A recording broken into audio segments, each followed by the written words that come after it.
Okay Mataji. So நம்ம மைத்லி மாதாஜி, கஸ்தூரி மாதாஜி நம்ம repeat பண்ணலாம். ஹரே கிருஷ்ணா. ஓகே மாதாஜி. ஹரே கிருஷ்ணா. அத்தியாயம் 8, பதம் 18. அவ்யக்தாத்வ்யக்தயः சர்வாः அவ்யக்தாத்வ்யக்த்ய சர்வாः अव्यक्ताद्व्यक्तयः सर्वाः अव्यक्त्याय सर्व अव्यक्ताव्यक्तयः सर्वाः अव्यक्ताद्व्यक्त्य सर्वा प्रभवन्त्यः रागमे प्रभवन्त्यरागमे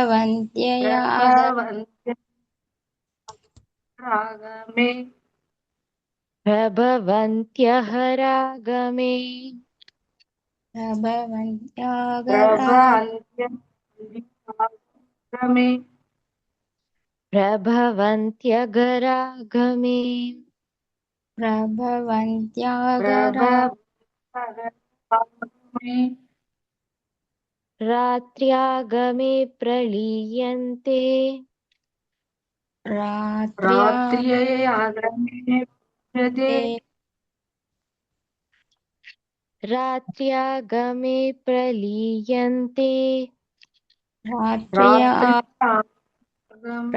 प्रलीयन्ते रात्र्यागमे प्रलीयन्ते रात्र्यागमे तत्रैवाव्यक्तसंज्ञके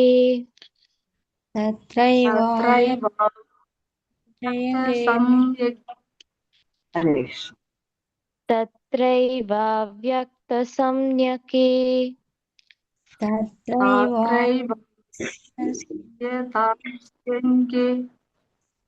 तत्रैवाव्यक्तसंज्ञके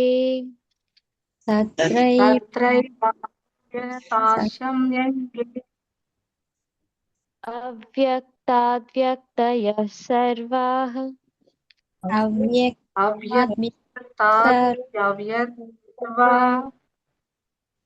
प्रभवन्त्याः रागमे रात्र्यागमे प्रलीयन्ते रात्र्यागमे प्रलयन्ते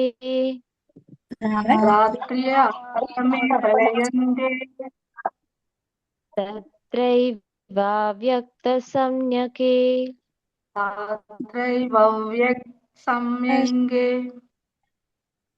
ஹரே கிருஷ்ணா. மைத்லி மாதாஜி வாசிக்கிறீங்களா? வாசிக்கணும். பதம் 18. அவ்யக்தாத் வியக்த்ய சர்வா பிரவந்திய ஆகமே ராத்ரிய ஆகமே பிரலியந்தே தத்ரைவாயுக்த சஞ்சிஞ்சகே. ஹரே கிருஷ்ணா. ஹரே கிருஷ்ணா. ஸ்டார்ட் பண்ணலாமா? ஹரே ஹரே கிருஷ்ணா. शिव जय जय गौरा चांदे आरती को शोभा जाह्नवीताटवानी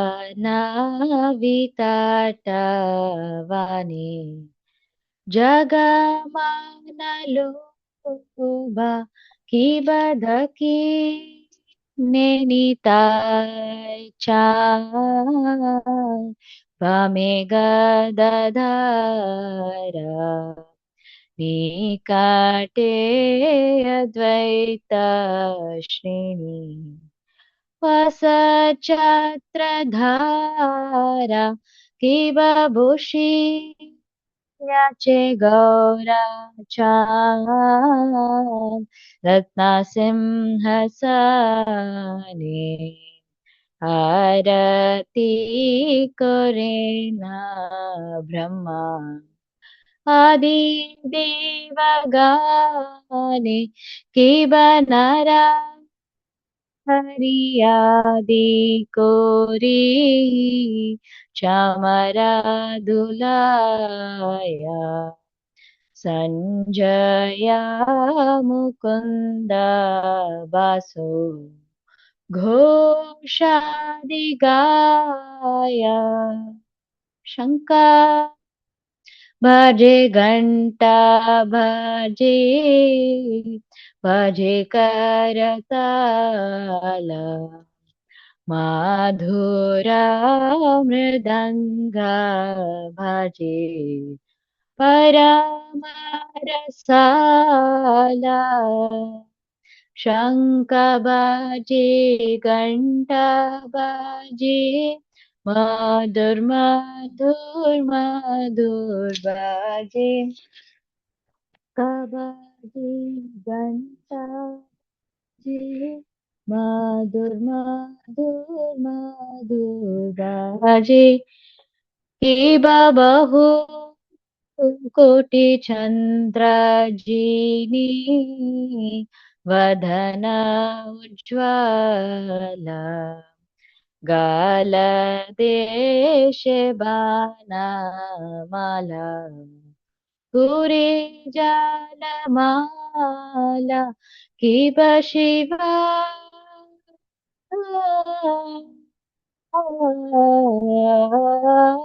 सुख नारदा प्रेमे गाद गाद भक्ति विनोदा देखे गोरारा संपादा हरे कृष्ण कृष्ण कृष्ण हरे हरे हरे राम राम राम हरे हरे हरे कृष्ण कृष्ण कृष्ण हरे हरे हरे राम राम राम हरे हरे निताय गौर हरि बोल निताय गौर हरि बोल निताय गौर हरि बोल निताय गौर हरि बोल जय जय प्रभुपाद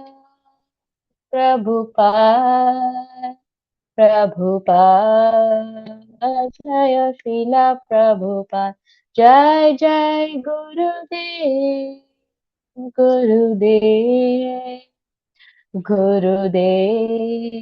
जय श्रीला गुरुदेव गौर प्रेमानंदे हरि हरि बोल हरे कृष्ण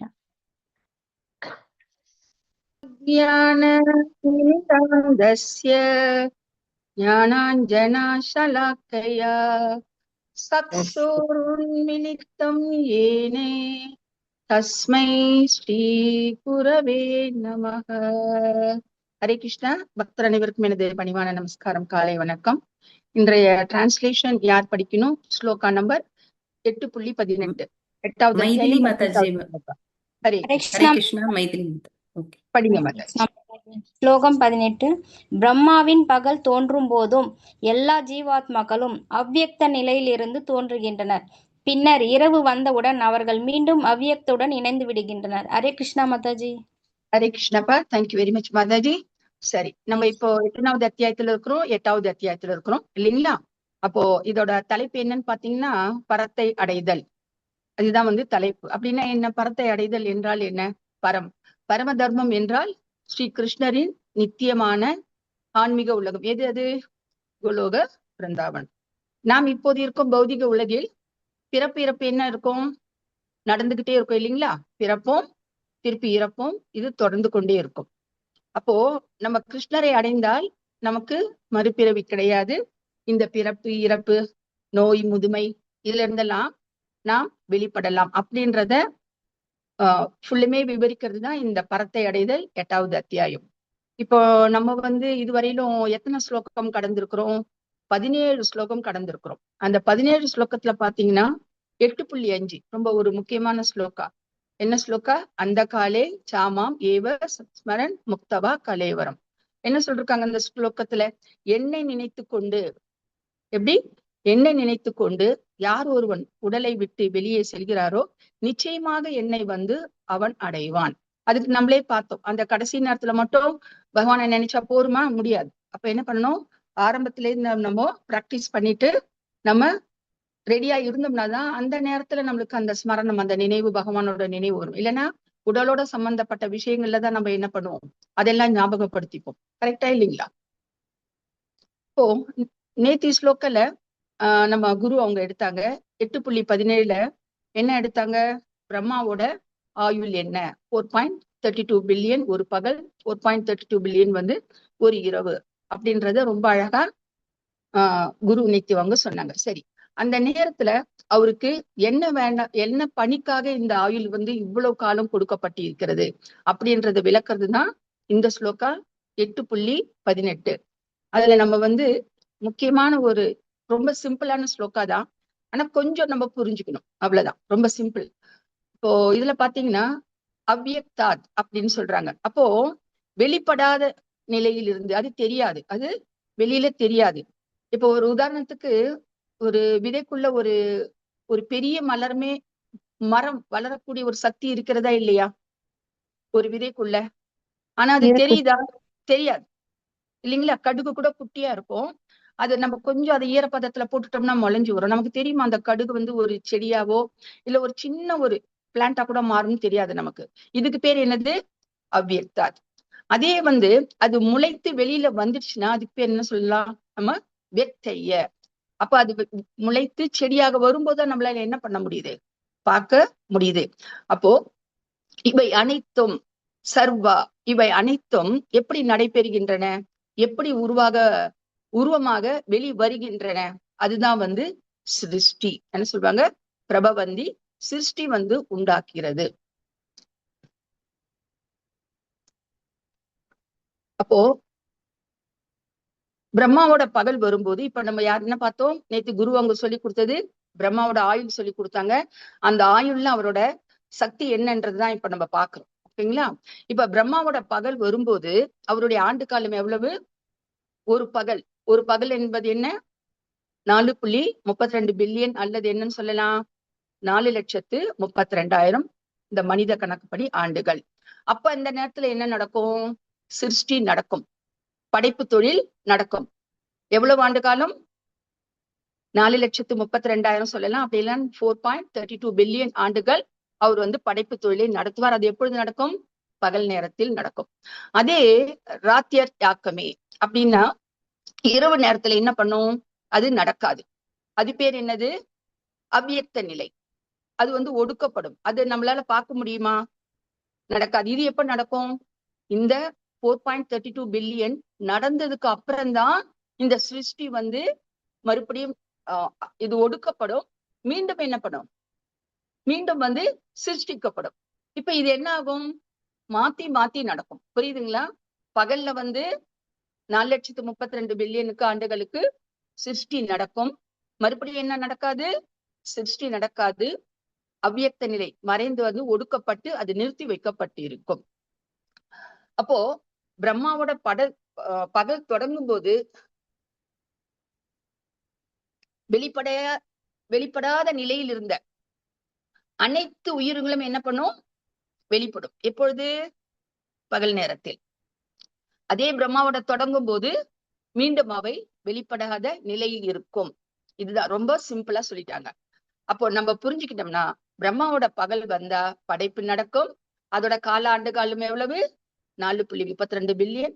அதே பிரம்மாவோட இரவு வந்தா சிருஷ்டி வந்து அவ்யக்தமாகும். அது வந்து மறைக்கப்படும், ஒடுக்கப்படும், இல்ல வெளிப்படாது. அதோட ஆண்டு காலம் என்ன? 4.32 பில்லியன். அப்ப மீண்டும் பகல் வந்தா என்ன நடக்கும்? சிருஷ்டி வந்து நடக்கும். கிளியரா இருக்குங்களா? புரியுதா? இல்ல சொல்லணுமா மறுபடியும்? வரும், திருப்பி வரும் இது. அப்போ பிரம்மாவோட பகல் வந்து 4.32 மில்லியன். அப்போ சிருஷ்டி அப்போ வெளிப்பட்ட நிலையில் இருக்கும். உயிரினங்கள் என்ன பண்ணும்? தங்கள் கர்மங்களின்படி உடல்களை பெறுகின்றன. அந்த நேரத்துல என்ன இருக்கும்? ஆத்மாக்கு ஒரு உடல் கிடைக்கும். அப்போ உலக வாழ்க்கை என்ன நடக்கும்? தொடர்ந்து நடைபெறும். அப்போ நினைவில் வைக்க வேண்டியது என்ன நமக்கு? பிரம்மாவோட பகல் நேரத்துல சிருஷ்டி படைப்பு நடக்கும். அதே விட பிரம்மாவோட இரவு நேரம் வந்ததுன்னா என்ன நடக்கும்? சிருஷ்டி நடக்காது, லயமாகும், ஒடுக்கப்படும். அப்போ மறுபடியும் எப்போ தொடங்கும் நினைக்கிறீங்க? அப்போ இந்த 4.32 பில்லியன் அல்லது 4,32,000 ஆண்டு மறுபடியும் வரும்போதுதான் மறுபடியும் என்ன நடக்கும்? சிருஷ்டி நடக்கும். அப்போ அந்த சிருஷ்டி நடக்கும் போது எத்தனை லட்சம் உயிர்வாழிகள் வகைகள் இருக்கின்றன நமக்கு தெரியுமா யாருக்காவது? 84 லட்சம் உயிர்வாழிகள் இருக்கிறது. எவ்வளவு? 84 லட்சம் உயிர்வாழிகள் இருக்கிறது. அப்போ அந்த 84 லட்சம் உயிர்வாழிகளையும் அந்த பகல் நேரத்துல பிரம்மா தான் படைக்கிறார். ஆனா யாரோட துணையோட, யாரோட உத்தரவுப்படி படைக்கிறார்? பகவானின் உத்தரவுப்படி. எப்படி? பகவானோட உத்தரவுப்படி. அவரவர் செய்த கர்ம வினைகளுக்கு ஏற்ப அவங்களுக்கு ஒரு உடல் கொடுக்கப்படுகிறது. அந்த பணியை யார் ஏற்றுக்கொள்கிறார்?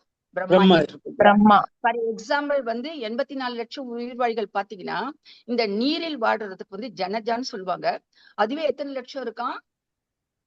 இப்போ மீனே எத்தனை வகைகள் இருக்கு இல்லைங்களா? அந்த தண்ணிக்குள்ள இருக்கிற உயிரினங்களே 9 லட்சம் இருக்கிறது. ஸ்தாவரன்னா எத்தனை இருக்கும்? மொத்தம் 20 லட்சம் தாவர வகைகள், மரங்கள் இருக்கின்றன. கிருமையா அப்ப கிருமிகள், புழுக்கள், பூச்சிகள் 11 லட்சம் இருக்கிறது. பட்சண அப்படின்னா பறவைகள் எத்தனை லட்சம் இருக்கிறது? 10 லட்சம் வகையான பறவைகள் இருக்கிறது. பசவக விலங்குகள் அது எத்தனை இருக்கிறது? 30 லட்சம் வகையான மிருகங்கள் இருக்கிறது. மனுஷியா நம்ம எத்தனை வகையாக இருக்கிறோம்?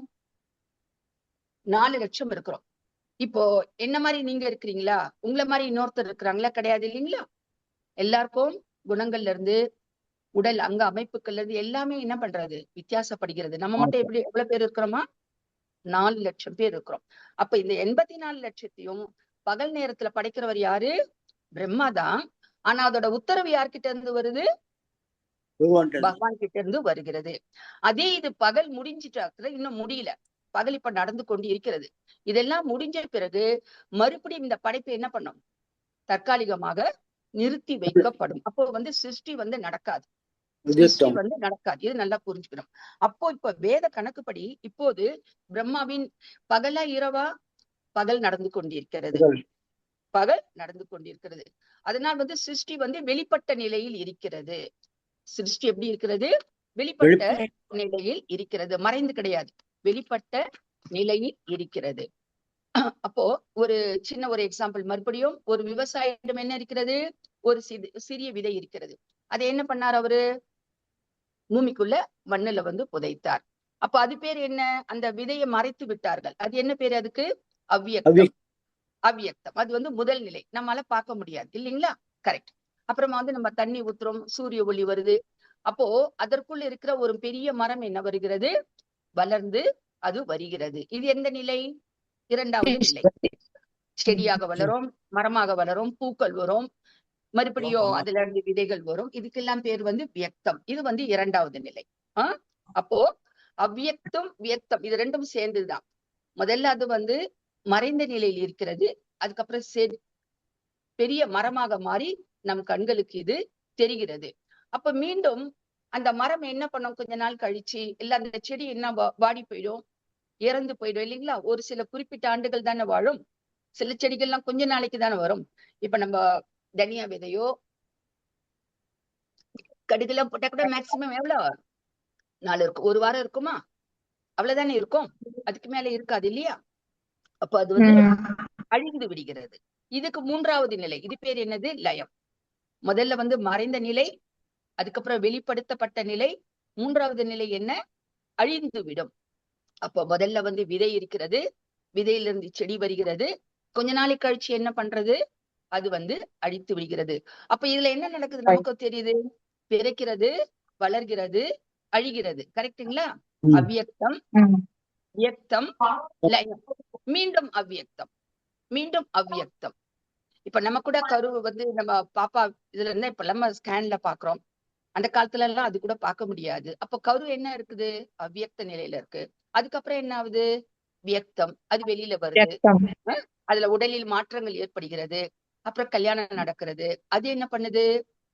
படிப்பு, குழந்தை பிறக்குது, வளர்கிறது. அதுக்கப்புறம் நோய் வரும், முதுமை வரும். அதுக்கப்புறம் என்ன ஆகும்? அது இறந்து விடுகிறது. அப்ப அவ்யக்தம், வியக்தம், லயம்னா அழிந்து விடுகிறது. மீண்டும் என்ன ஆகும்? அதோட குழந்தை வளர்ந்துருக்கும் இல்லையா, அது வளரும், அதுக்கு குழந்தை பிறக்கும். இப்படியே என்ன ஆகுது, நமக்கு நம்மளுடைய ஜெனரேஷனும் ஒரு பக்கம் தொடர்ந்து போகுது. அதே நேரத்துல நம்மள என்ன பண்றோம், பிறக்கிறோம், வளர்றோம், உற்பத்தி செய்யறோம், அதுக்கப்புறம் நோய் வருது, அப்புறம் முதுமை அடையறோம், இறந்து போறோம், மறுபடியும் நம்ம திரும்பி வருது. இதே போலதான் பிரம்மாவோட அந்த ஆண்டு காலத்துல இந்த படைப்பு தொழிலும் அவ்வியக்தம், வியக்தம், லயம் மாறி மாறி நடந்து கொண்டே இருக்கும். கிளியரா இருக்கும்னு நினைக்கிறேன். நான் கரெக்டா தான் சொல்லியிருக்கேன், தெளிவாவும் சொல்லியிருக்கேன் இல்லையா? ஹரே கிருஷ்ணா. இப்ப இன்னொரு உதாரணம் கூட பார்க்கலாம். ஒரு நம்ம டிராமா பாக்குறோம். டிராமா பார்க்கும்போது என்ன, ஸ்டேஜ்ல எல்லாரும் நடிக்கிறவங்க எல்லாம் வருவாங்க. நடிக்கிறவங்க எல்லாம் வந்ததும் நாடகம் நடக்கும். அடுத்த சீன் வரும்போது என்ன பண்ணுவாங்க, ஸ்கிரீன் என்ன பண்ணுவாங்க, மூடிடுவாங்க இல்லைங்களா?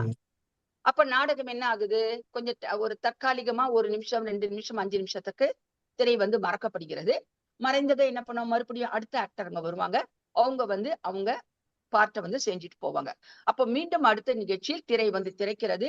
அதே போல பிரம்மாவோட பகல்ல திரை என்ன பண்ணும், திறக்கும், படைப்பு தொழில் நடக்கும். அப்ப பிரம்மாவோட இரவு வரும்போது திரை வந்து மூடும். ஆனா நம்ம ஒண்ணு மட்டும் ஞாபகம் வச்சுக்கணும், நம்மளுக்கு காலையில 12 மணி நேரம் பகல், 12 மணி நேரம் இரவு இல்லைங்களா? அது கிடையாது இல்லைங்களா? இவ்வளவு பெரிய படைப்பை ஒரே நாள்ல பண்ணிட்டு ஒரே நாள்ல க்ளோஸ் பண்ணிட முடியுமா?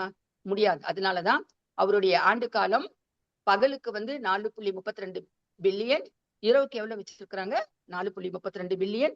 இப்ப நம்ம இருக்கிறது இரவா பகலா? பிரம்மாவோடது பகல்ல இருக்கிறோம். கிளியர். அப்போ ஒரு முறை 10வது ஸ்கந்தம் 14வது 13வது அத்தியாயத்துல கூட பாத்தீங்கன்னா, கிருஷ்ணர் வந்து பிருந்தாவனத்துல இருக்கும்போது பிரம்மா வந்து அவருடைய சக்தியை வந்து சோதிக்க நினைக்கிறார். இது நிறைய தடவை பார்த்திருக்கிறோம். அப்போ அங்க என்ன பண்ணார், பகவானை சோதிக்கிறதுக்காக அங்க இருந்த கன்றுகள், கோபர்கள் எல்லாத்தையும் மறைத்து வச்சார். அப்போ பகவான் என்ன பண்ணார், ஒவ்வொரு கன்றாக மாறினார், ஒவ்வொரு கோபராக மாறினார். அப்போ பிரம்மா நினைச்சிட்டு இருக்கிறார், ஓ நம்ம எல்லாம் மறைச்சு வச்சிருக்கிறோம் அப்படின்னு சொல்லிட்டு வந்து பார்த்தா எல்லாருமே என்ன பண்றாங்க, அப்படியே அங்கேயே இருக்கிறாங்க. இது யாரோட கருணையினால நடந்தது? பகவானோட சக்தி எல்லையற்றது. அப்போ நம்மளுடைய சக்தி எப்படி இருக்கிறது, மிக மிகவும் சிறிது. அப்போ பிரம்மா என்ன பண்ணார், தன்னுடைய அகந்தையை விட்டுவிட்டு கிருஷ்ணரிடம் சரணடைகிறார். அப்ப நமக்கு என்ன தெரியுது, பிரம்மா போன்ற உயர்ந்த பதவியில் இருப்பவர்களுக்கு கூட கிருஷ்ணரோட சக்தியை முழுமையாக புரிந்து கொள்ள முடியாது. நமது சிறிய அறிவால் கிருஷ்ணரை அளக்கவும் முடியாது. இன்னொரு உதாரணம் பார்க்கலாம், பரிஷித் மகராஜ் பார்க்கலாம். பரிஷித் மகராஜ் எல்லாருக்கும் தெரியும், யார் அவரு, அர்ஜுனுடைய பேரன். ஒரு சமயம் பிராமண சிறுவனால் அவர் சபிக்கப்பட்டார். 7 நாட்கள்ல வந்து சர்ப்பம் பாம்பு கடித்து இறைந்து விடுவதாக சாபம் பெறப்பட்டதால் அவர் என்ன பண்றார், முக்தியை பெறுவதற்காக சுகதேவ கோஸ்வாமி சந்தித்து பாகவதம் கேட்கிறார் இல்லைங்களா? எல்லாருக்கும் இது தெரியும் இல்லைங்களா? நிறைய தடவை நம்ம பேசியிருக்கிறோம். அப்போ மரணம் நெருங்கிய மனிதன் என்ன செய்ய வேண்டும், இப்ப பிறப்பு, இறப்பு, முதுமை, நோய், வளர்ச்சி, தேய்மானம் எல்லாமே நடந்துகிட்டே இருக்கு இல்லையா? இப்ப இதுல நம்ம திருப்பி திருப்பி வரக்கூடாதுன்னு சொன்னா, அப்போ நம்ம பரிஷித் மகராஜ் மாதிரி நல்ல ஒரு ஆச்சாரியர் அவர் தேர்ந்தெடுத்தார் இல்லையா, சுகதேவ கோஸ்வாமி. அது போல என்ன பண்ணணும், நம்ம வந்து பக்தர்கள் அசோசியேஷன்ல இருந்து என்ன பண்ணணும், பாகவதம், பகவத்கீதை, பக்தி தொண்டுகள், பக்தியில எப்படி நம்ம முன்னேறது, நம்ம இதெல்லாம் நம்ம என்ன பண்ணணும், பிராக்டிஸ் பண்ணணும். நேத்து கூட 3rd canto 19வது அத்தியாயம் 38வது பதத்துல சைத்தன்ய மகாபிரபு சொல்றார், பக்தி தொண்டின் ஆரம்பத்துல இருக்கிறவங்க என்ன பண்ணணும், ஹரே கிருஷ்ணா மகாமந்திரம் சொல்லணும், அதுக்கப்புறமா பக்தர்களுக்கு சேவை செய்யணும், பகவத்கீதா பாகவதம் படிக்கணும், அதுக்கப்புறமா நம்மளுக்கு பகவானை டேட்டி வர்ஷிப் சொல்லுவாங்க, அப்படி இல்லைன்னா ஒரு படமாவது வச்சு என்ன பண்ணும், வீட்டுல வந்து நம்ம ஆர்த்தி, பூஜை, பிரசாதம் அந்த மாதிரி சேவைகள்ல ஈடுபடணும். அதுக்கப்புறமா முக்கியமா நம்ம வந்து புண்ணிய கஷேத்திரங்களில் தாமில் நாம் வசிக்க வேண்டும். இதெல்லாம் வந்து பக்தி தொண்டுல வளர்த்துக்கான நமக்கு பயிற்சிகள் கிடைக்கும் மையங்கள். ஹரே கிருஷ்ணா. இந்த உலகம் எப்பொழுது உருவானாலும் என்ன ஆகும், அது எப்பொழுது அழிந்தாலும் நமக்கு கிடைத்த மனித வாழ்க்கையை கிருஷ்ண பக்திக்கு பயன்படுத்துவதே முக்கியம் சொல்றாங்க. நல்லா படிச்சவங்க சிறு வயதிலிருந்தே, அதாவது குழந்தை பருவத்திலிருந்தே இந்த மனித உடலை நாம் எதில் ஈடுபடுத்த வேண்டும்? பக்தி தொண்டில் ஈடுபடுத்த வேண்டும். ஏன்? இந்த உடல் மற்ற உடல்களைப் போல அழியக்கூடியதுதான், அதுல ஒரு சந்தேகமும் கிடையாது. ஆனால் இந்த உடலுக்கு ஒரு விசேஷம் இருக்கிறது. என்ன விசேஷம் இருக்கிறது? மனித உடலில் தான் நம்மால் பக்தி தொண்டு செய்ய முடியும். அப்போ இந்த வாய்ப்பை நம்ம இழக்கக்கூடாது. முழு மனதோடு செய்யப்படும் சிறிதளவு பக்தி கூட முழு பூர்ணத்தை அளிக்க வல்லது. பிரகலாத் மகாராஜன் தன்னுடைய தோழர்களுக்கு, பள்ளி தோழர்களுக்கு அறிவுரை கூறுகிறார். ஹரே கிருஷ்ணா. அப்ப முடிவுரை பார்க்கலாம். இப்ப தெளிவா இருக்கு இல்லைங்களா? பகல் என்ன பிரம்மாவோடது, இரவு என்ன, பகல்ல என்ன நடக்கும், இரவுல என்ன நடக்கும், இப்ப நம்ம எந்த ஒரு பகலா இரவான்றதும் சொன்னோம். அப்ப கிருஷ்ண பக்தியே உயர்ந்த வழி. பொருள் உலகத்துல என்ன பண்ணோம்? மீண்டும் மீண்டும் வரும் சுயற்சியிலிருந்து நாம் விடுபட வேண்டும். நமக்கு ஒரு பெரிய உண்மையை கற்றுத்தருகிறது. பிரம்மாவின் பகல் சிருஷ்டி வெளிப்படும், பிரம்மாவின் இரவு ஒடுக்கப்படும். சிருஷ்டி அப்போ நடக்காது.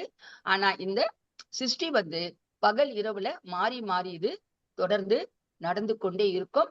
ஆனா காலங்கள் நம்மளை போல 12 மணி நேரம் இரவு, 12 மணி நேரம் பகல் கிடையாது.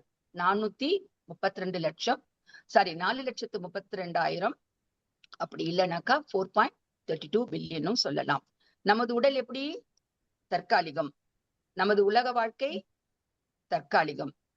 பிரம்மாவின் பகலும் தற்காலிகம்தான், பிரம்மாவின் இரவும் தற்காலிகம்தான். அது மட்டும் இல்லாம எறும்பு முதல் பிரம்மாவுக்கு வரை என்ன நடக்கும்? பிறப்பு இறப்பு நடக்கும். எறும்பு முதல் பிரம்மா வரை அனைவருமே இந்த பிறப்பு இறப்புக்கு உட்பட்டவர்கள் தான். ஆனால் ஆத்மா நித்தியமானது, கிருஷ்ணர் நித்தியமானவர். கிருஷ்ணருடன் நமது உறவும் நித்தியமானது. எனவே இந்த சிருஷ்டியை லயசூழ்ச்சியில் மீண்டும் மீண்டும் வராமல் மீண்டும் மீண்டும் நம்ம பிறக்க வேண்டாம் என்று நினைத்தால் என்ன செய்யணும்? கிருஷ்ணரை நினைத்து, கிருஷ்ண நாமத்தை ஜபித்து, கிருஷ்ணருக்கு சேவை செய்து நித்தியமான கிருஷ்ண தாமத்தை அடைவதே மனித வாழ்க்கையின் உண்மையான ஒரு வெற்றி. ஹரே கிருஷ்ணா. ஏதாவது சந்தேகம் இருந்தா நம்ம கிருஷ்ண கதை கேட்டு முடிச்சுட்டு நம்ம பார்க்கலாமா? ஹரே கிருஷ்ணா. சரி, கிருஷ்ணா புக்ல 88வது அத்தியாயம் பார்க்க போறோம். சிவபெருமான் விடுவிக்கப்படுகிறார். அவரும் ஒரு வார்த்தை கொடுத்து என்ன பண்ணிட்டார்? சிக்கல்ல மாட்டிக்கிட்டார். அதுதான் நம்ம பார்க்க போறோம். நஷ்டப்பிராயேஷு அபத்ரேஷு நித்யம் பாகவத சேவையா பகவதி உத்தம ஸ்லோகே பக்திர் பவதி நஷ்டிகி. ஓம் நமோ பகவதே வாசுதேவாய. ஓம் நமோ பகவதே வாசுதேவாய. ஓம் நமோ பகவதே வாசுதேவாய. நாராயணம் நமஸ்கிருத்யம் நரம் செய்வ நரோத்தமம் தேவீம் சரஸ்வதீம் வியாசம் ததோ ஜெயம் உதிரயேத். முகம் கரோத்தி வாசாலம் பங்கம் லங்கே தேக்ரீம் யத் கிருபாதமகம் வந்தே பரமானந்த மாதவம். ஹரே கிருஷ்ணா. நேத்து என்ன குரு சொல்லி கொடுத்தாங்க? பரீட்சித் மகாராஜன் கேள்வி கேட்கிறார். யார்கிட்ட கேள்வி கேட்கிறார்? சுகதேவ கோஸ்வாமி கிட்ட கேட்கிறார் இல்லைங்களா? ஏன்னா நம்ம ஏற்கனவே சொன்னோம், 7 நாள் அவர் மரணம் அடைய போறதால முக்திக்கான வழியை தேடி சுகதேவ கோஸ்வாமி கிட்ட கம்ப்ளீட்டா இந்த பாகவத்தை கேட்டு தெரிந்து கொள்கிறார். பரீட்சித் மகாராஜ் கிருஷ்ணரின் மிக சிறந்த பக்தர். அவர் ஏற்கனவே விடுதலை பெற்றவர் இருந்தாலும் நமக்கெல்லாம் ஒரு தெளிவு ஏற்படணும் அப்படின்றதுக்காக சுகதேவ கோஸ்வாமியிடம் பல கேள்விகளை கேட்கிறார். அப்போ நேற்றைய அத்தியாயத்துல ஒரு முக்கியமான கேள்வி கேட்கப்பட்டது. என்ன? வேதங்களின் இறுதி நோக்கம் என்ன? அதற்கு நம்மளுடைய குரு அவங்களும் நேற்று என்ன சிறப்பா என்ன பண்ணிருக்காங்க, நமக்கு நெத்தி விளக்கி இருக்கிறார். அப்போ இதை தொடர்ந்து பரீட்சித் மகாராஜ் மீண்டும் ஒரு கேள்வி கேட்கிறார். நல்லா கவனிக்கணும். என்ன கேள்வினா, விஷ்ணு அல்லது கிருஷ்ணரோட பக்தர்கள்லாம் பொருள் செல்வத்துல அதிகமாக இருப்பதில்லை, ஆசையும் கொள்வதில்லை, ஒரு பற்றற்ற தன்மையில் இருக்கிறார்கள். சில பேர்லாம் என்ன பண்ணிருக்கிறாங்க, வேலையெல்லாம் விட்டுட்டு கூட என்ன பண்ணிருக்கிறாங்க, அவங்க எல்லாம் இதுல ஜாயின் பண்ணிட்டு, இஸ்கான்ல ஜாயின் பண்ணி கூட என்ன பண்றாங்க, நிறைய சேவைகள் போறாங்க. எனக்கு சென்னையில இருக்கிற என்னோட குரு கூட உங்க கூட அமெரிக்காவுக்கு வந்த வாய்ப்பை அவர் வேண்டான்னு சொல்லிட்டு கடந்த 40 வருஷமா குடும்பத்தார் கிடையாது, யாருமே இல்ல, 40 இயர்ஸா தனியா இருந்து வேலை கூட போகல. உள்ளுமே இந்த பக்தி தொண்டுல இருக்கிறார். ஒரு அவ்வளோ நாலேஜ் அவ்வளோ இருக்கு. ஆனா அவரை பார்த்தாக்கா தெரியவே தெரியாது. வெரி சிம்பிளா அப்படி இருக்கிறார். அப்ப அதுதான் இதுல கேக்குறாங்க. விஷ்ணு வைகுண்டத்துல ரொம்ப ஆடம்பரமா இருக்கிறாங்க, பட்டு பீதாம்பரம் எல்லாம் இருக்கு. ஆனா கிருஷ்ண பக்தர்கள்லாம் அப்படி இல்லையே. வைஷ்ணவர்கள்லாம் அவங்க எல்லாம் நார்மலா இருக்கிறாங்க. ஆனா அதே சிவபெருமான வழிபடுறவங்க ரொம்ப பெரும் செல்வத்தை அடையறாங்க, உடனே இமீடியட்டா அவங்களுக்கு கிடைச்சிருது. ஆனா அவரு இருக்கிறது எங்க? சுடுகாட்டுல இருக்கிறார் இல்லைங்களா? விபூதி பூசின்னு இருக்கிறார், அந்த மண்டை ஓடுகளை மாலையாக அணிந்து கொண்டிருக்கிறார், வீடு வாசல் இல்லாம இருக்கிறார். இது எப்படி நடக்குது? இதுக்கு என்ன காரணம்? இத கொஞ்சம் கிளியர் பண்ணுங்க அப்படின்னு சொல்லிட்டு பரீட்சித் மகாராஜ் யார்கிட்ட கேட்கிறார்? சுகதேவ கோஸ்வாமி கிட்ட கேட்கிறார். அப்போ இது ரொம்ப ஒரு ஆழமான கேள்வி. சிவபெருமான் தானே மிகவும் எளிமையாக வாழ்கிறார்.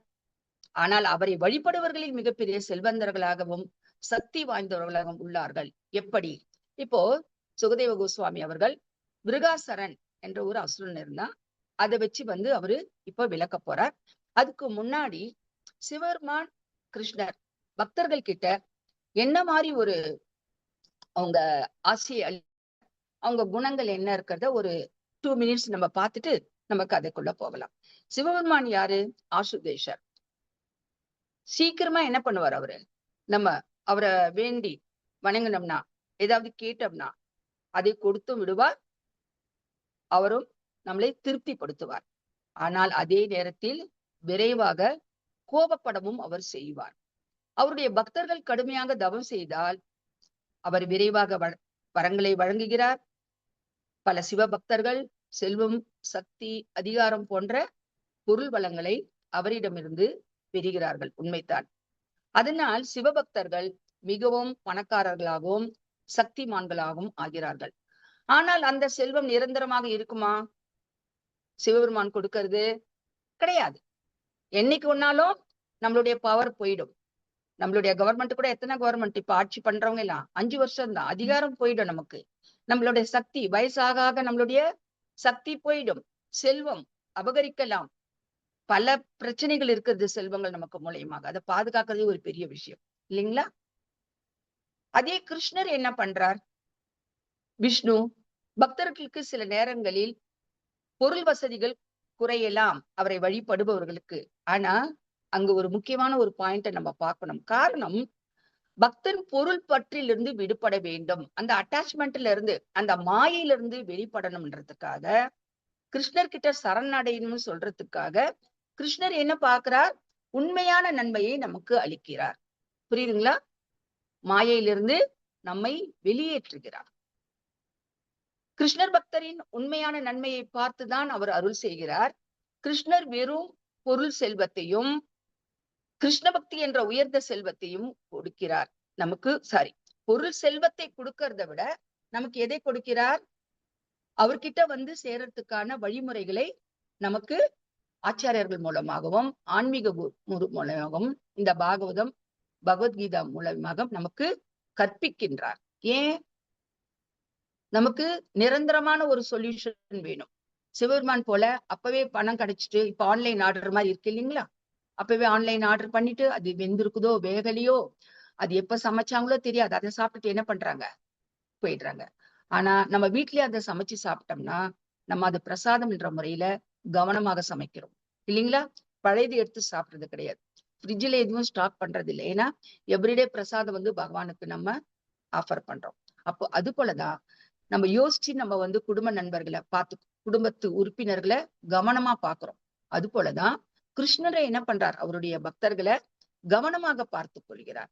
நிரந்தரமாக அவரிடம் வருவதற்கான வழிமுறைகளை நமக்கு தேவர்கள் மூலம் வசதி செய்து கொடுத்திருக்கிறார். அப்புறம் பகவத்கீதா, பாகவதம், ஆச்சாரியர்கள் தாம், விக்கிரக வழிபாடு, ஹரே கிருஷ்ணா மகா மந்திரம் இதெல்லாம் ஈடுபடுத்தி நம்ம எல்லாரையும் அவரிடம் அழைத்து செல்வதற்கான ஏற்பாடுகளை செய்து கொடுக்கிறார். சிவபெருமானும் சிறந்த வைஷ்ணவர் பக்தர் தான்.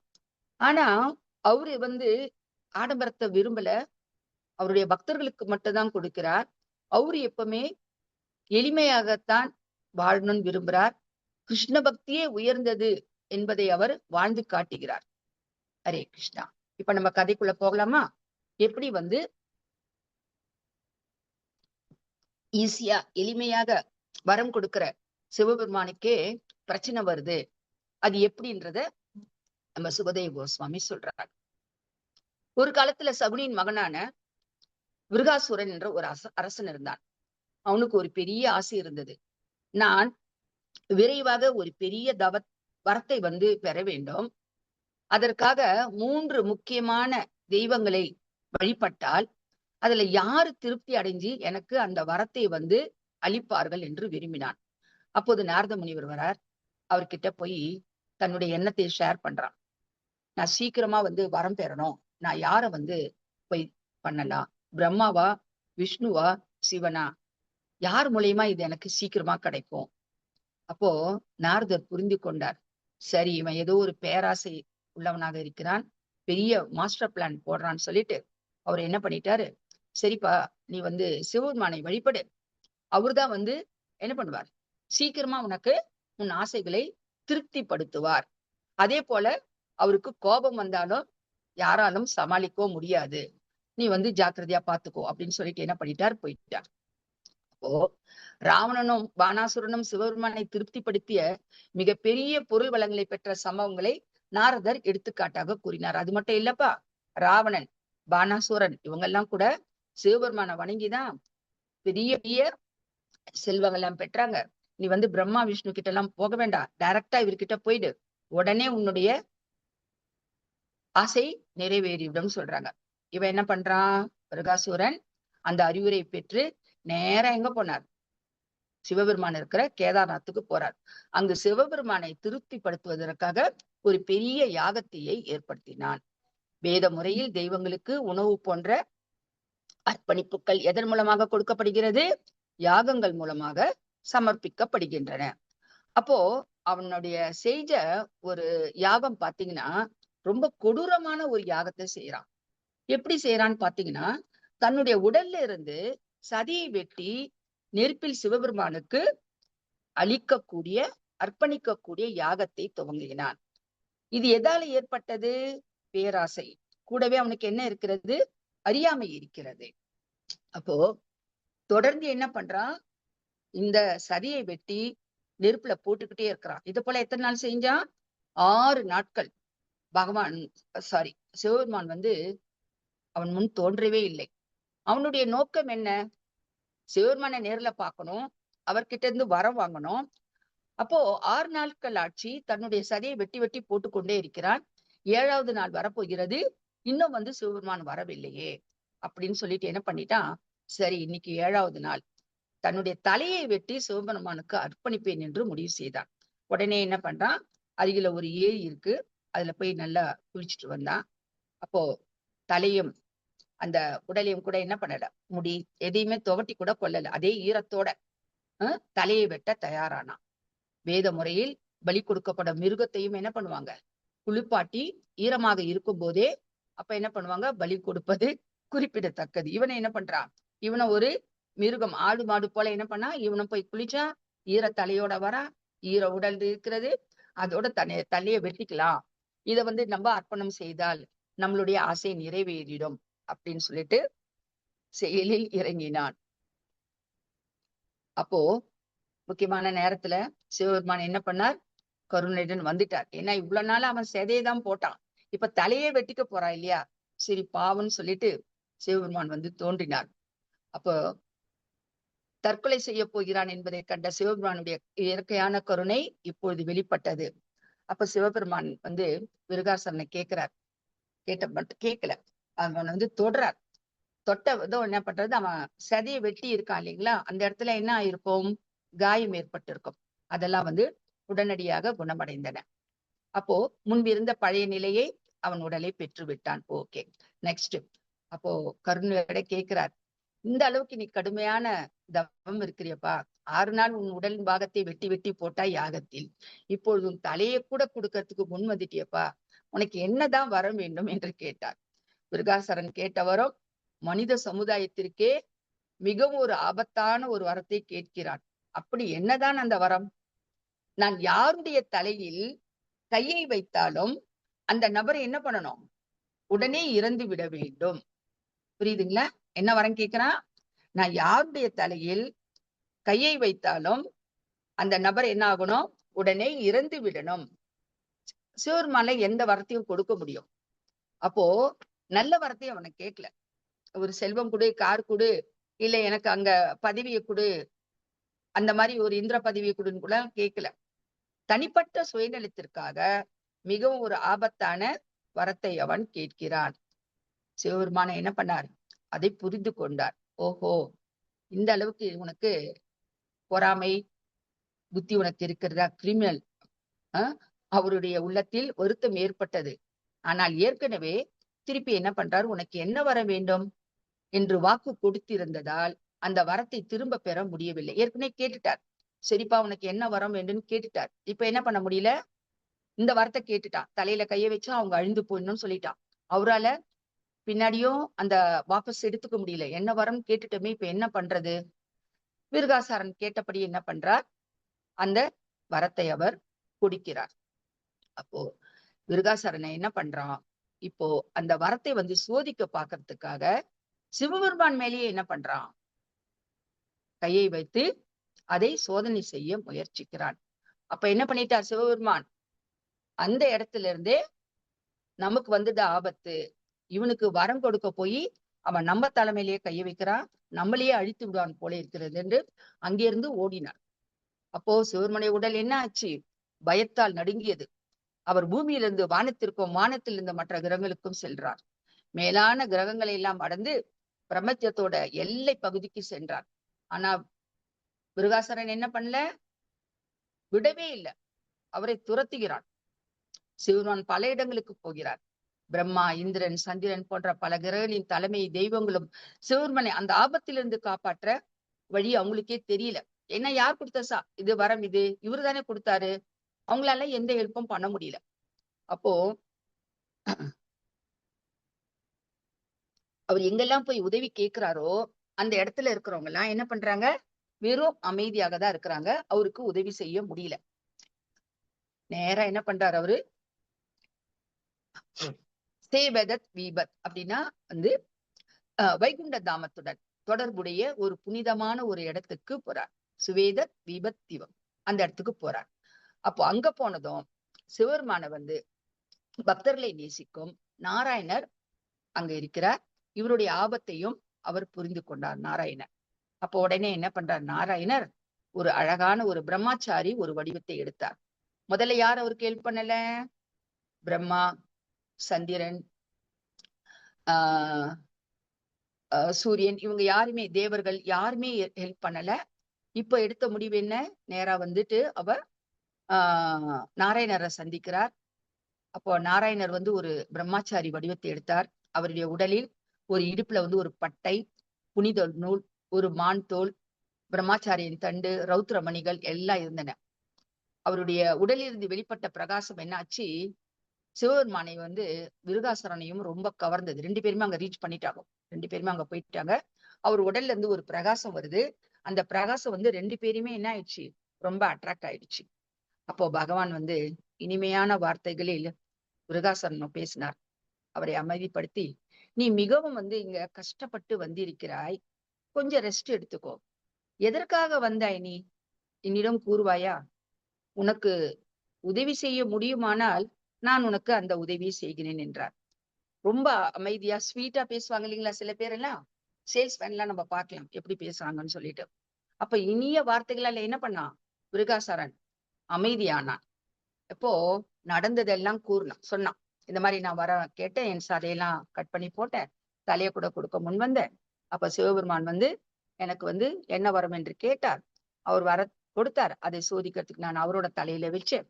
ஆனா அவர் அங்கிருந்து ஓடி விட்டார். அவரை தொடர்ந்து நானும் பின் தொடர்ந்து ஓடி இப்ப உங்களிடம் சரணடைந்து இருக்கிறோம் அப்படின்னு சொன்னார். அப்போ அந்த பிரம்மாச்சாரி வடிவத்தில் இருந்த நாராயணன் கேட்கிறாரு, சரிப்பா எனக்கு ஒரு சந்தேகம் இருக்கிறது என்றார். என்ன சந்தேகம்? சிவபெருமான் உண்மையாகவே உனக்கு இந்த இப்படிப்பட்ட ஒரு வரத்தை அளித்தாரா அப்படின்னு கேட்டார். அப்போ அவர் சொல்றாரு, பகவானுடைய இனிய வார்த்தைகளாலும் அவருடைய உயர்ந்த மாயா சக்தியாலும் விருகாசுரன் என்ன பண்ணான்? மயங்கி போயிட்டான். அவன் சிவபெருமானுடைய சக்தியும் தான் பெற்ற வரத்தையும் மறந்து விட்டான். அவன் பகவானிடம் சொல்றான், இந்த வரம் உண்மையா என்பதை நீயே சோதித்து பார்க்கலாம். அவர் உண்மையா உனக்கு இப்படி ஒரு வரம் கொடுத்திருந்தார் என்றால் நீ அவரை சோதிக்கிறத விட நீயே சோதிச்சு பாத்துக்கியே, உன் தலை மீதே நீ கையை வைக்கலாமே அப்படின்னு சொல்றான். அவன் அந்த முட்டாள் என்ன பண்ணா, கொஞ்சம் கூட சிந்திக்காமல், ஏன்னா ஏற்கனவே அறியாமை, அதனாலதானே உடல் சதியும் தலையும் கொடுக்கவே முன் வந்தான் இல்லைங்களா? அவன் என்ன பண்ணிட்டான், தன் தலை மீதே கையை வைத்தான். அவன் தலையின் மீது கை வைத்த உடனே என்னாச்சு, அவனுடைய தலை இடி தாக்கியதை போல் வெடித்து சிதறியது. அங்கே என்ன பண்ணான்? இறந்து விட்டான். அவனுடைய பாவசெயல்கள் அவனுடைய அழிவுக்கு காரணமாகின. கரெக்டுங்களா? விருகாசுரன் இறந்தவுடன் மேலிருந்த தேவர்கள் எல்லாம் ரொம்ப மகிழ்ந்தனர். வெற்றி வெற்றி என்று கூறினார்கள். தேவர்கள், பித்ருக்கள், கந்தவர்கள் மற்றும் உயர்ந்த லோகங்களில் இருந்தவர்கள் அனைவரும் என்ன பண்ணாங்க? யாரை பாராட்டினார்கள்? சிவபெருமானியா, விஷ்ணுவியா? விஷ்ணுவை பாராட்டினார்கள். நன்றியை தெரிவித்தார்கள். வானத்திலிருந்து பூமாரி மலர்களை பொழிந்தனர். இவ்வாறு பிரம்மாச்சாரி வடிவில் வந்த பகவான் விஷ்ணு சிவபெருமானை என்ன பண்ணார்? விருகாசுரனிடமிருந்து காப்பாற்றினார். அப்புறம் அவசர அவசரமாக வரம் கொடுக்கலாமா? கரெக்டுங்களா? முன்ன பார்த்தோம் இல்லைங்களா? கிருஷ்ணர் விஷ்ணுவோட குணங்கள் என்ன, ஏன் பக்தனுக்கு உடனடியா அவர் கொடுக்க மாட்டேன்றார், யோசிச்சு கொடுக்கிறார், கொஞ்சமா தான் கொடுக்கிறார், இருக்கிறதையும் எடுத்துக்கிட்டு நீங்க என்கிட்ட சேவை பண்ணுங்கன்னு சொல்றார் இல்லைங்களா? சேவை பண்ணுங்கன்னு சொல்றார். ஆனா இவரு என்ன பண்றார்? வேக வேகமாக கொடுக்கிறார், வேக வேகமாக கோபமும் அடைகிறார். அப்போ முழு ஆபத்தான சூழ்நிலையும் இப்பொழுது முடிவுக்கு வந்தது. சிவபெருமான் தப்பித்துக் கொண்டார். பின்னர் நாராயணம் சிவபெருமானிடம் விருகாசனுடைய மரணத்திற்கான காரணத்தையும் விளக்கினார். அவன் மிகவும் நாராயணர் சிவபெருமான் கிட்ட சொல்றார், அவன் மிகவும் பாவம் செய்திருந்தான். குறிப்பாக தன்னுடைய எஜமானரான சிவபெருமானிடமே தன்னுடைய சக்தியை சோதிக்க முயன்றது மிக மிக பெரிய குற்றம். நம்பி நம்ம விசுவாசமா இருக்கிறவங்க கிட்ட அந்த மாதிரி செய்யலாமா? செய்யக்கூடாது இல்லையா? பெரிய ஆத்மாக்களுக்கு அபராதம் செய்பவன் தன்னுடைய சொந்த பாவ செயல்களிலே அழிவை சந்திக்கிறான். இந்த முழு சம்பவத்திலிருந்து நமக்கு என்ன தெரிகிறது? பொருள் வளம் கிடைப்பது உண்மையான நன்மை கிடையாது இல்லைங்களா? பொருள் வளம் கிடைப்பது உண்மையான நன்மை அல்ல. விருகாசுரன் மிக கடுமையான தவம் செய்தான். அவனுக்கு விரும்பிய வரமும் கிடைத்தது. ஆனால் அவனுடைய ஆசை தீயாக இருந்ததால் அந்த வரமே அவனுக்கு அழிவுக்கு காரணமாக இருந்தது. அதே நேரத்தில் பரமபுருஷரான நாராயணர் தமது பக்தரான சிவபெருமானை ஆபத்திலிருந்து காப்பாற்றினார். முடிவுரைக்கு வரலாமா? ஹரே கிருஷ்ணா. கிளியரா இருந்தது இல்லைங்களா சொன்னது? ஹரே கிருஷ்ணா. விருகாசுரன் கேட்டது என்ன? சக்தியை கேட்டான். சக்தி கொடுக்கப்பட்டது, ஆனால் புத்தி போய்விட்டது. வரத்தை என்ன பண்ணா? தவறாக பயன்படுத்தினான். அதனால் தானே அழிந்து விட்டான். சிவபெருமான் கருணையால் அவனை காப்பாற்றினார். ஆனால் விருகாசுரனுடைய தீய நோக்கம் அவனை அழிவுக்கு கொண்டு சென்றது. அப்பவே அவனை விட்டுருக்கணும். தலை வெட்டிக்கோ, பிரச்சனை இல்லைன்னு விட்டுருந்தா ப்ராப்ளம் சால்வ் ஆயிருக்கும். ஆனால் கருணையால் அவர் காப்பாற்றினார். இறுதியில் நாராயணனுடைய கருணையால் யார் காப்பாற்றப்பட்டார்? இப்போது சிவபெருமான். சிவபெருமான் காப்பாற்றப்பட்டார். அப்ப இந்த அத்தியாயத்தின் இறுதி ஆசீர்வாதம் என்ன? இந்த வரலாற்றை நம்பிக்கையுடனும் பக்தியுடனும் கேட்பவர் பொருள் பந்தத்திலிருந்து, எதிரிகளின் பிடியிலிருந்தும் விடுபடுகிறார். பொருள் வரம் தற்காலிகம். பகவானுடைய கருணையும் பக்தியும் தான் உண்மையான பாதுகாப்பு. ஹரே கிருஷ்ணா ஹரே கிருஷ்ணா கிருஷ்ண கிருஷ்ணா கிருஷ்ணா கிருஷ்ணா ஹரே ராம ஹரே ராம ராம ராம ஹரே ஹரே. இப்போ நம்ம பார்த்தது முதல்ல 8.18 பார்த்தோம். இப்ப கிருஷ்ணா புக்ல 88, எல்லாமே 8 இருக்கு பாருங்களேன். இது 88, அது 8.18. சரி, இதுக்குள்ள கொஞ்சம் ஒரு தொடர்பா இருக்கிற போல எனக்கு சில 2-3 பாயிண்ட்ஸ் எடுத்திருக்கிறேன். குருக்கு மாதாஜி எல்லாம் கேட்டுட்டு இருக்கிறாங்க, கரெக்டான்னு பாக்கட்டும். இந்த உலகில் தோன்றும் அனைத்தும் ஒரு நாள் மறையும் இல்லைங்களா? பெரும் செல்வமும் மறையும், பெரும் அதிகாரமும் மறையும், பெரும் பொருள் சக்தி கூட மறையும் இல்லைங்களா? அதானே பிறப்பு இறப்புன்னு சொன்னோம் நம்ம.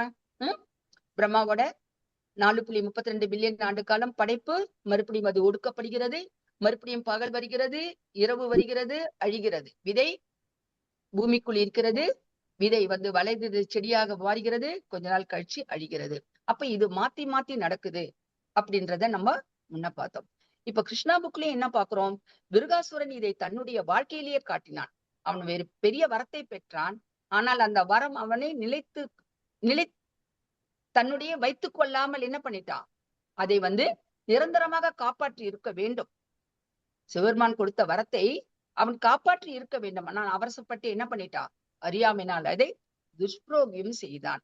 நமக்கு பொருள் உலகம் நிலையற்றது என்று இது 8.18வது அத்தியாயத்திலிருந்து நமக்கு கற்றுக் கொடுக்கிறது. கிருஷ்ணா புக்ல இருந்து நம்ம என்ன கத்துக்கணும்னா, நிலையற்ற பொருள் சக்தியை தேடுவதற்கு பதிலாக பகவானின் சரணத்தை தேட வேண்டும்.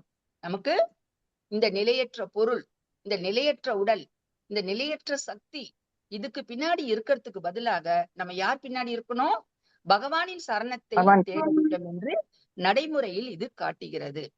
நிலையற்ற உலகில் நிலையற்ற சக்தியை தேடாமல் நித்தியமான கிருஷ்ண பக்தியை தேடுவதே மனித வாழ்க்கையின் உண்மையான வெற்றி. ஹரே கிருஷ்ணா ஹரே கிருஷ்ணா கிருஷ்ண கிருஷ்ண ஹரே ஹரே, ஹரே ராம ஹரே ராம ராம ராம ஹரே ஹரே, ஹரே கிருஷ்ணா. வாய்ப்பு கொடுத்த குரு மற்றும் மாதாஜிக்கும் கலந்து கொண்ட பக்தர்கள் அனைவருக்கும் எனது பணிவான நன்றியும் வணக்கத்தையும் தெரிவித்துக் கொண்டு ஹரே கிருஷ்ணா மாதாஜி.